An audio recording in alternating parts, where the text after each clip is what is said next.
Hello students, पिछले classes में हम लीनियर इक्वेशन या रेखीय समीकरण के बारे में पढ़े थे।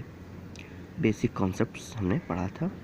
अब हम बात करेंगे रेखीय समीकरण को हल करना। रेखीय समीकरण को बेसिकली पक्षांतर विधि द्वारा हल किया जाता है और आज हम पक्षांतर विधि के बारे में पढ़ेंगे। ठीक है, तो पक्षांतर विधि होती क्या है? समीकरण के एक पक्ष में स्थित किसी चर या अचर या किसी व्यंजक को दूसरे पक्ष में ले जाने को पक्षांतर कहा जाता है।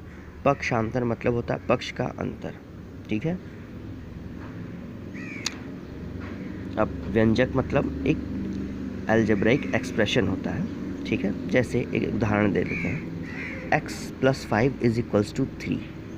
ठीक है, तो यहाँ पे देखिए ये है 5 या +5 है। इसका जब हम पक्षांतर करेंगे तो ये जब इक्वालिटी या बराबर के दूसरी साइड में जाएगा तो ये माइनस हो जाएगा। ठीक है, इसको हम तो ये हो जाएगा x = -2। इसको हम कैसे समझें? इसको हम ऐसे समझ सकते हैं कि x + 5 = 3, तो दोनों तरफ हम यदि 5 घटा दें तो क्या होगा? x + 5 - 5, 3 - 5, तो +5 - 5 0 हो जाएगा, यहाँ पे x बचेगा और = 3 - 5। समझ में आया?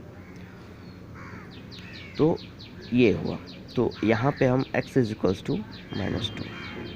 ठीक, दूसरा एग्जांपल देखें कि यदि जैसे ये इक्वेशन लीनियर इक्वेशन दिया है x + 3 = 15। ठीक है, तो हम यहाँ पे +3 का पक्षांतर करेंगे। क्यों करेंगे +3 का? क्योंकि हमें x की वैल्यू चाहिए।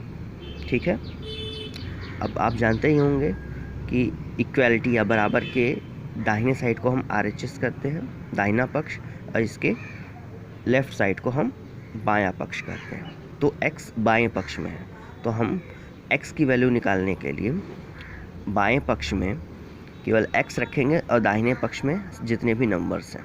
ठीक है, जैसे x + 3 = 15 है, तो हम +3 का पक्षांतर करेंगे क्योंकि हमें x बाएं पक्ष में केवल x चाहिए। ठीक है, तो x + 3 = 15, तो x = 15 - 3, यहाँ पे 12। तो आप देख रहे हैं कि यदि किसी व्यंजक का या किसी कांस्टेंट का पक्षांतर यदि हम करते हैं तो उसका चिन्ह बदल जाता है। एक एग्जाम्पल और आप देखें, x - 5 = 15। तो अब देखिए यहाँ पे x के साथ क्या है? -5 है, तो हम -5 का पक्षांतर करेंगे। तो -5 का जब हम पक्षांतर करेंगे तो -5 इक्वालिटी के या बराबर जो चिन्ह है उसके जब दूसरे साइड जाएगा, दाहिने साइड जाएगा, तो उसका चिन्ह बदल जाएगा, यानी कि हो जाएगा x 15 + 5 और ये 20।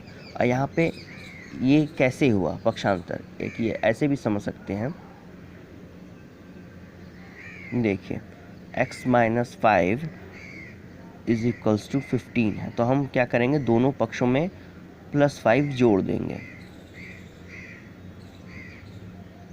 हमने दोनों पक्षों में +5 जोड़ दिया, तो यहाँ पे -5 + 5 0 हो गया x, और यहाँ पे 15 + 5 आ गया, यानी कि 20। ओके, तो अब ध्यान रखें, पक्षांतर करने पर यदि व्यंजक का या किसी अलजेब्रिक एक्सप्रेशन का उसका साइन या चिन्ह यदि धन है तो पक्षांतर के बाद चिन्ह माइनस हो जाएगा, और यदि माइनस है तो पक्षांतर के बाद चिन्ह प्लस हो जाएगा, उल्टा हो जाएगा। एक एग्जांपल और लें, जैसे x - 5 = 8 है।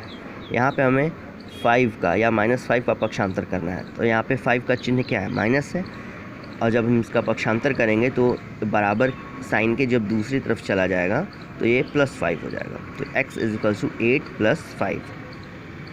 ठीक है, यानी कि x = 13। अब एक अन्य प्रकार का एग्जाम्पल हम लें, उदाहरण 5x = 10। ठीक है, अब हम एक तरीका तो ये है कि हम 5x = 10 है, तो हमें यहाँ पे केवल x की वैल्यू चाहिए, 5x की नहीं चाहिए, 5x की दी हुई है, तो हम दोनों पक्षों में 5 से डिवाइड कर दें, भाग कर दें। तो यहाँ पे आ जाएगा 5x/5, तो 5 कट जाएगा, यहाँ पे आएगा 10/5 यानी कि 2, x इज इक्वल्स टू 2। ठीक है, तो अब देखें यहाँ पे भी देखें हमने क्या किया, बेसिकली हमने अब इसको सिंपल तौर पे अभी देखें तो एक मेथड ये है और दूसरा मेथड ये है कि 5x इज इक्वल्स टू 10, तो हम डायरेक्ट ट्रांसफ़र कर दें x की वैल्यू, तो ये हो जाएगा 10/5। यहाँ पे देखिए x से रिलेटेड, x से जो एसोसिएट है 5, यहाँ पे मल्टीप्लाई है 5 इंटू एक्स। ठीक है, तो जब हम उसका पक्षांतर किए हैं तो ये भाग में बदल गया है 10/5 दूसरे पक्ष में। तो इसी तरीके से पक्षांतर यदि करने पर जब इस तरह के क्वेश्चन हो, जब x में कोई कांस्टेंट से मल्टीप्लाई हो, तो उसका जब हम पक्षांतर करेंगे तो वो डिवाइड में बदल जाता है। यानी कि यदि क्रॉस है, मल्टीप्लिकेशन है तो डिवाइड में, और डिवाइड है, भाग है तो मल्टीप्लिकेशन में। इसका एक एग्जांपल यहाँ पे और देख लेते हैं कि जैसे सपोज ये x/5 इज इक्वल्स टू 3 है। ओके, तो यहाँ पे 5 किस में है, डिवाइड में है, अपॉन में है। ठीक है, तो हम ये कर सकते हैं कि हम दोनों पक्षों में 5 से मल्टीप्लाई कर दें। x/5 into 5 is equals to 3 into 5, तो x इज इक्वल्स टू 15 आ गया। अब इसको हम डायरेक्ट लिख सकते हैं। डायरेक्ट कैसे लिखें, डायरेक्ट हम इसको ऐसे लिख सकते हैं कि x/5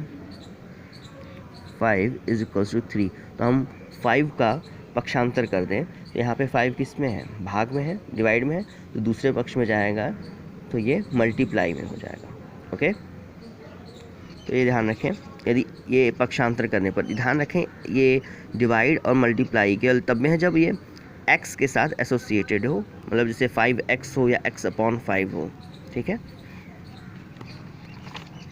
अब एक और एग्जांपल हम ले लेते हैं। एग्जांपल है हमारा x/3 + 5/2 इज इक्वल्स टू -3/2। इसको हल करना है, तो सबसे पहले देखिए हम क्या करेंगे। सबसे पहले हम 5/2 का पक्षांतर करेंगे। क्यों, क्योंकि हमें बाएं पक्ष में सिर्फ x से रिलेटेड एक्सप्रेशन चाहिए। तो 5/2 का साइन यहाँ पे प्लस है, तो हम पक्षांतर करेंगे तो 5/2 का साइन माइनस आ जाएगा, -5/2। ओके, तो यहाँ पे जब इसको हम कैलकुलेट करेंगे तो x/3 ये -8/2 या -4 आ जाएगा। ठीक है, अब देखिए x/3 इज इक्वल्स टू -4, तो 3 किस में है, ये डिवाइड में है। जब इसका पक्षांतर करेंगे तो ये मल्टीप्लाई आ जाएगा। ठीक है, मल्टीप्लाई में बदल जाएगा, तो x is equals to -12। Okay, आज के लिए इतना ही, धन्यवाद।